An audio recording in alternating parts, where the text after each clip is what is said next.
Pick a place anywhere in the country. All you need to know is the state to start. Pick somewhere you're familiar with, or where you live now, or where you grew up. Start with the state. Let's say South Carolina. Then add the county. Let's say, for our purposes here, Charleston County. You put those in, just click submit, and then look, this amazing new tool shows you which distributors were getting pills from opioid manufacturers and distributing them in your county. It also shows you which manufacturers were also shipping pills to those distributors in your county. But then look at the next column, pharmacies. You can also go drugstore by drugstore, individual drugstores. And if you want to know how many pills they're distributing, you can literally go store by store by store, drugstore by drugstore, pharmacy by pharmacy. And if you want to know how to make sense of the number of pills being distributed store by store, here's an easy distillation of it. How many highly addictive opioid pain pills were these companies and distributors pushing into your town through these individual drugstores and pharmacies? From this database, you can tell the number of pain pills per person per year were being distributed into your county. And you can do this right now through the website of the Washington Post. We posted the link tonight at mattoblog.com, so it's easy for you to find. But you can do this for any county in the country. And the reason you can do this now is because it turns out there is a database of every single opioid pill legally sold in this country. Every pill, down to the one. It's a list maintained by the DEA. It tracks every pill from the drug manufacturers to the distributors to the individual pharmacies all across the country. And it exists so the DEA can supposedly track suspicious sales. Well, the big pharmaceutical companies and distributors are required to report each transaction involving an opioid pain pill to the DEA, and that's how this database exists. But who has access to this database? It has always been kept secret. It's always been kept hidden from the public view, until now. A team of intrepid reporters from the Washington Post and from the Gazette-Mail in Charleston, West Virginia, have been trying to get access to this database for a couple of years now. The Post initially filed a Freedom of Information Act request for the database. It was denied. The government did not want the database made public. But perhaps more importantly, the drug companies really didn't want it made public. They repeatedly told the courts, as people tried to pry this information loose, that if this information about what pills went where was made public, that might give their competitors, might give the other drug companies an advantage in the marketplace. Yeah, their competitors might find out where the hungriest, most addicted markets were. That's valuable information. You know how many pills you can sell in some of these little towns? We can't let that information out there. So the drug companies have to submit information that ends up in the database, but then the database is kept secret. These reporters were trying to get the database made publicly available, made public to them in their newspapers. They kept getting rebuffed in the courts on this. But the Washington Post and the Gazette-Mail ultimately saw a window in Ohio with a federal judge who's been overseeing the single largest civil action in U.S. history, which is about opioids. It's a case that has consolidated about 2,000 different cases, all brought by state and local governments against the big pharmaceutical companies that make and sell these pills. That federal judge in Ohio had previously allowed some of the plaintiffs in that case, some of the cities and towns, to themselves access some of the data from this big, important, mind-blowing database. But it was under a protective order, so that even though they could see it for their own purposes, they couldn't tell anybody about what they could find there. In a legal proceeding, that's what's known as a good place to start. And so the good folks of the Washington Post and the Gazette-Mail tried to build on that, and they filed to intervene in that case, saying, listen, if you can let these localities see this stuff under a protective order, we as news organizations, and through us, the public, we should be able to get access to this database too. And initially, that federal judge told those journalists no. But the newspapers didn't accept that answer. They appealed the judge's ruling. Lawyers for the Post argued that this information served a public need to know. It would serve the public interest in understanding and fighting the opioid crisis, to actually know which manufacturers and which distributors sent how many drugs where and which drugstores sold them. Ultimately, it was a federal appeals court that agreed with the news organizations on this and ruled in their favor. Quote, the data will aid us in understanding the full enormity of the opioid epidemic and might thereby aid us in ending it. And with that, 6 years of data from this massive database tracking every single opioid pill sold in America, was made available to the public. And the Post made this widget on their website that allows you to access it in this incredibly convenient way. And that's why you can now get this individual data for any place in the country. Just pop it in, put in the state first and then the county next. And it is amazing to scroll around and do it. If you pick the county where you know and you click on that, you will recognize the pharmacies that pop up in that third column. And now that we have access to that database for the first time, thanks to those reporters and their legal intervention here, we can all now see for the first time what's been going on down to the individual pill. As the Post puts it, quote, the number of pills the company sold during the 7-year time frame here are staggering, far exceeding what has previously been disclosed in limited court filings and news stories.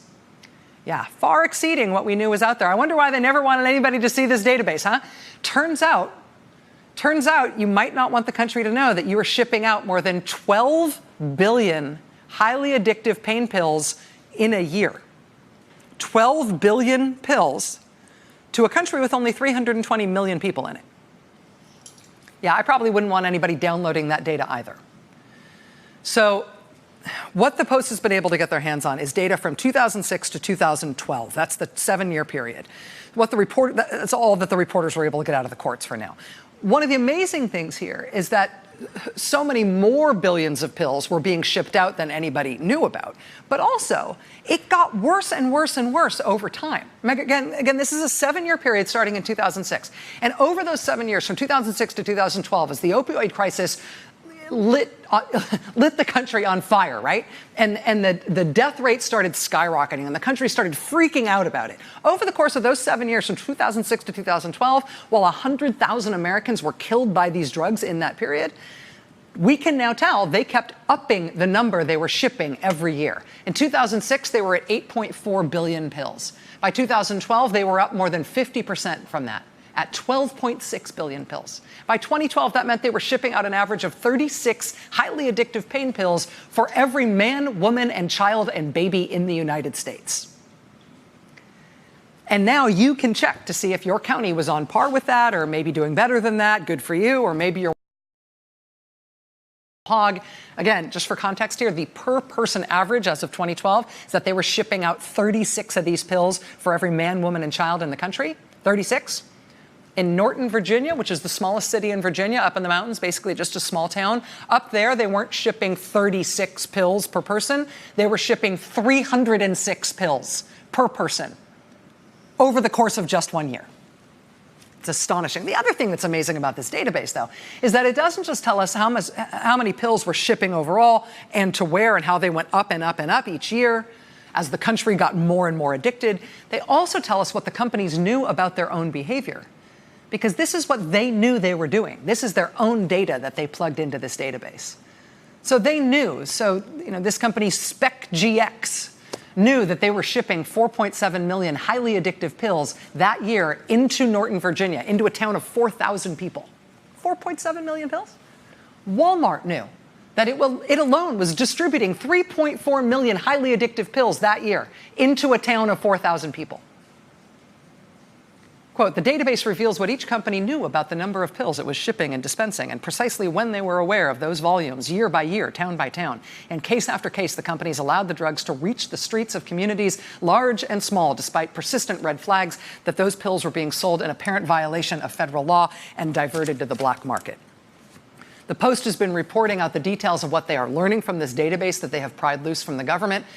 They've also, to their credit, released it now for everybody to see and to search for your own community. You just click on your state, click on your county, see the exact number of pills per person that have been unleashed on your community during this time period. It's just a remarkable tool. We've got it for 7 years. Hopefully we'll get it for every year.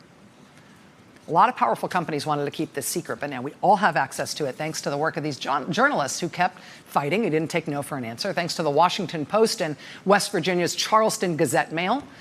I don't know if you love your local paper or you hate your local paper, or if you haven't read it in so long you don't remember, but regardless, do it anyway. Subscribe to your local paper. Your country needs you to.